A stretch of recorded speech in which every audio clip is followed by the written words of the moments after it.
दोस्तों स्वागत है मेरे इस न्यू चैनल में। मैं आज नया चैनल खोला हूं जिसमें 10th का सारा ऑब्जेक्टिव और सब्जेक्टिव क्वेश्चन को कराया जाएगा और 2019 से लेकर 2025 तक जितने भी ऑब्जेक्टिव क्वेश्चन हैं वहां हम यहां करा देंगे। चलिए यहाँ पर पहला नंबर क्वेश्चन से स्टार्ट करते हैं। प्रकाश फोकस दूरी 20 सेंटीमीटर के अवतल दर्पण की वक्रतीय त्रिज्या क्या होती है? इसका सही आंसर हो जाएगा 40 सेंटीमीटर। दूसरा क्वेश्चन पढ़ते हैं। कांच की एक समांतर पट्टिका पर श्वेत किरण तिरछी अपतित होती है। निम्नांकित में कौन प्रथम अपवर्तन के साथ घटित होता है? इसका सही आंसर हो जाएगा विचलन। क्या हो जाएगा? विचलन। तीसरा नंबर देखते हैं। उत्तल दर्पण में आवर्धन का महत्तम मान क्या होता है? उत्तल दर्पण में आवर्धन का मान होता है ऑप्शन नंबर सी 1/2। चलिए चौथा नंबर क्वेश्चन देखते हैं। चौथा नंबर है किसी भी वस्तु का अवतल दर्पण द्वारा बना प्रतिबिंब आभासी सीधा तथा वस्तु से बड़ा पाया गया तो वस्तु की स्थिति कहाँ होनी चाहिए? तो इसकी सही आंसर हो जाएगा ऑप्शन नंबर डी, दर्पण के ध्रुव तथा मुख फोकस के बीच में। चलिए 5वां नंबर क्वेश्चन देखते हैं। फोकस दूरी 10 सेंटीमीटर के अवतल दर्पण द्वारा उत्पन्न आवर्धन धनात्मक होगा यदि वस्तु की दूरी का मान क्या होगा? तो इसका सही आंसर होगा सी, 10 सेंटीमीटर से कम होगा। छठा क्वेश्चन देखते हैं। फोकस से ध्रुव की ओर जाने पर अवतल दर्पण में आवर्धन का मान क्या होता है? फोकस से ध्रुव की ओर जाने में अवतल दर्पण का आवर्धन का मान क्या होता है? बढ़ता है। ऑप्शन नंबर ए हो जाएगा।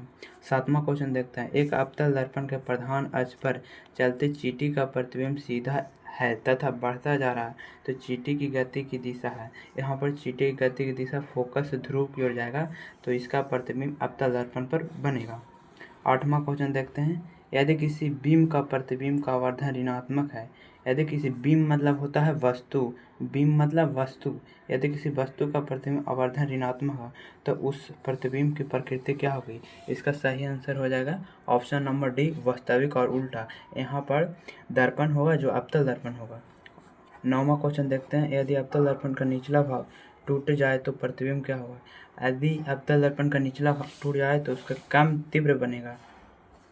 10वां देखते हैं। 10वां नंबर क्वेश्चन। वायु का निरपेक्ष अपवर्तनांक वास्तव में होता है। वायु का निरपेक्ष अपवर्तनांक 1 से अधिक हो जाता है। यहाँ पर बी ऑप्शन सही हो जाएगा। 11 क्वेश्चन देखते हैं। निम्नलिखित में किसका अपवर्तनांक सबसे कम होता है? यहाँ पर सबसे कम अपवर्तनांक पानी का होता है और सबसे ज़्यादा अपवर्तनांक हीरा का होता है। ज़्यादा अपवर्तनांक हीरा का होता है। ठीक है। 12 नंबर क्वेश्चन देखते हैं। एक प्रकाश किरण एक समतल दर्पण पर लंबवत आपतित होती है तो परावर्तन कोण का मान क्या हो जाएगा? यहाँ पर यदि किसी समतल पर लंबवत आपतित होती है तो परावर्तन कोण का मान 0 हो जाएगा। परावर्तन कोण का मान 0 हो जाएगा।